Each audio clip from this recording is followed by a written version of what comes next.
आज का ये जो मेरा चैप्टर लिया जा रहा है वो आरोह में से जो 11वीं कक्षा की आरोह पुस्तक है जो अनिवार्य हिंदी सभी में चलती है, उसमें से पहला पाठ लिया गया है कबीर, जो कि पद्य है। अक्सर छात्र पद्य को समझने में गलती करते हैं और सही से व्याख्याएं नहीं करके आते हैं, तो हो सकता है मेरा ये वीडियो उनके लिए कुछ हेल्प करेगा। तो काव्यखंड है और उसमें कबीरदास जी है। कबीरदास जी का जन्म परिचय थोड़ा सा बता दो। इनका जन्म 1398 ईस्वी में लहर तारा नामक स्थान पर इनके जुलाहा परिवार में हुआ, ऐसा बताते हैं। जुलाहा परिवार में इनका लालन पालन हुआ और ऐसा बताया जाता है, किंवदंती है कि कोई विधवा ब्राह्मणी के कोख से इनका जन्म हुआ और उन्होंने लोक लाज के भय से इनको लहर तारा तालाब के पास में डाल दिया। और उस समय नीमा और नीरू नाम के जो जुलाहा दंपति थे वो निकल कर के जा रहे थे, वो निसंतान थे। उन्होंने इस बालक का लालन पालन बिना कुछ सोचा विचारे अच्छे से लालन पालन किया। उसके बाद में बताते हैं इनका एक कमाल और कमाली पुत्री, और ऐसे बताते हैं कि इनके 2 बच्चे हुए थे।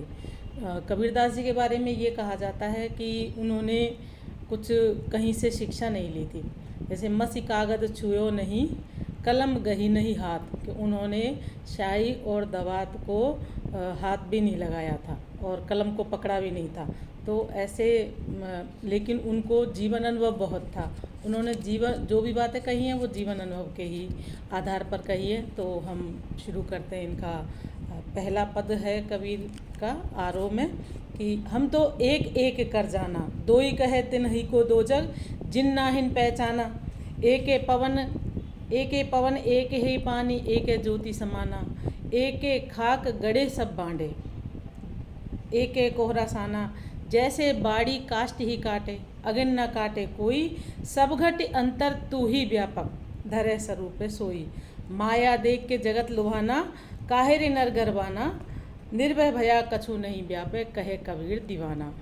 तो इसमें बताया गया है कि ईश्वर की जो एकता, परमात्मा को एक मानने की पर बल दिया गया है।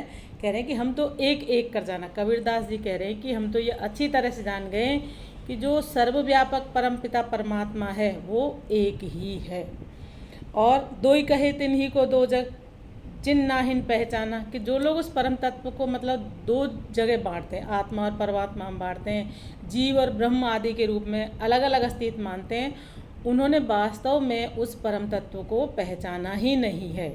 यानी वो कह रहे हैं कि 2 जग मतलब जो स्वर्ग नरक के चक्कर में बांटते हैं, 2 जग माने होता है कि स्वर्ग और नरक, 2 जग यानी नरक बोलते हैं जिसको। एक पवन एक ही पानी, एक ज्योति समाना, कि कबीरदास जी यहाँ तक कहते हैं कि एक ही वायु तत्व है, हम सब में जो है वो एक ही वायु तत्व है। एक पवन एक ही पानी, एक ज्योति समाना, कि हमारे सब में पूरी सृष्टि में वायु एक है, जल एक है, और उस जो हमारे अंतर जो ज्योति समाई हुई है, प्रभु की जो ज्योति है, वो हमारे संपूर्ण विश्व में जो एक ही ज्योति व्याप्त है। एक खाक गड़े सब बांडे, एक को रसाना, कि हम वो कह रहे हैं कबीरदास जी कि हम सब एक ही मिट्टी से घड़े जैसे बने होते हैं, उसी प्रकार हम मानव जीव भी एक ही प्रकार के पदार्थों से, यानी जिस तरह कुम्हार मिट्टी से विभिन्न घड़े बनाने के लिए एक ही प्रकार की मिट्टी सानता है, इसी तरह से ही हमारे जो अंदर भिन्नता की जो प्रतीति होती है वो अलग अलग रूप में होती है, लेकिन हमारे जो जीवात्मा है, वो जो हमारे अंदर जो ज्योति है वो एक ही है।